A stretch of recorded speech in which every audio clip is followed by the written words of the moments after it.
Grand Rising world. Grand Rising. So, I decided to stop in today for a little chit chat. A little bit of get to know me and tell you what's up with me now.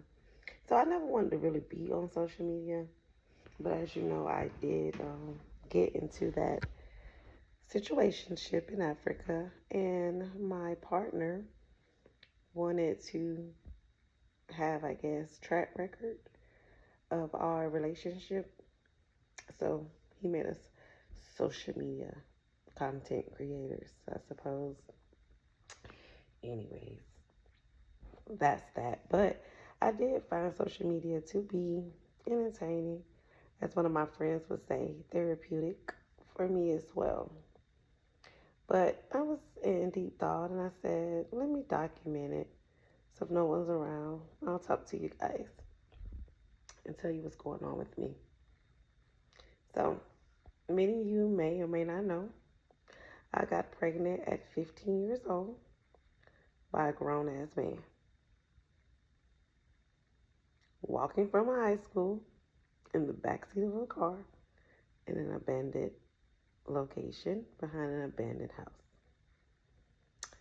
The two people who knows my story or knows the true details are both deceased.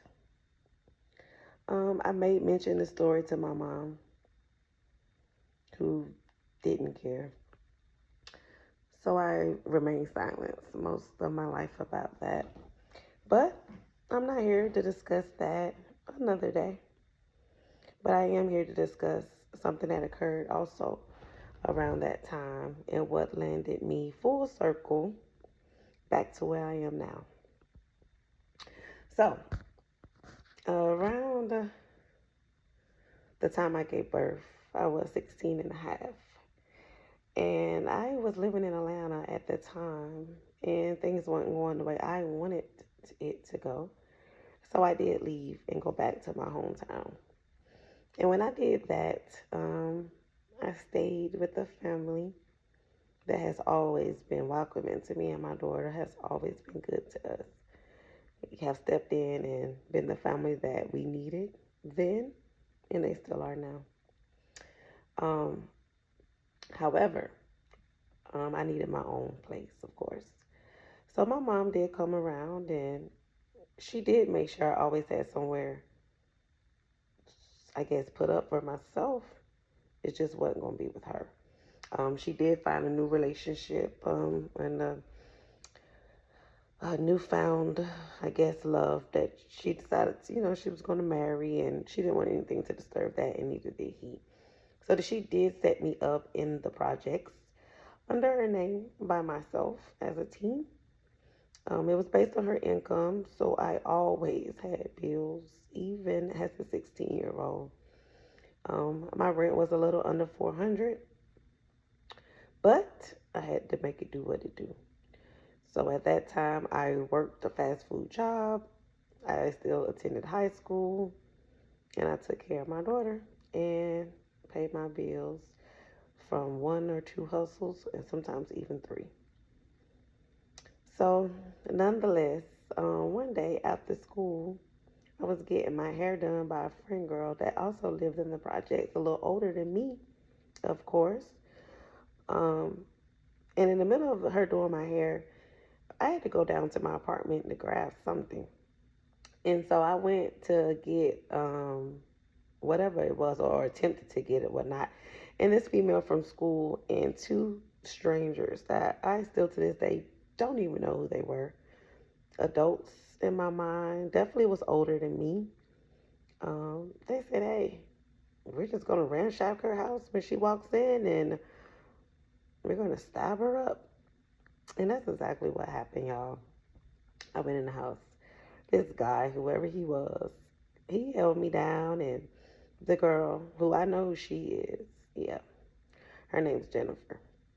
She started stabbing me. I have a stab wound on my arm, one on my leg, and then I grabbed the blade. They ran out the house and left her. I grabbed the blade. It cut my finger. I ended up going to the hospital.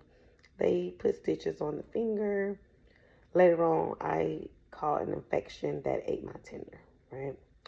So when it ate my tender, I had tender graft repairs done, spanning over 7 years, 7 long years, y'all.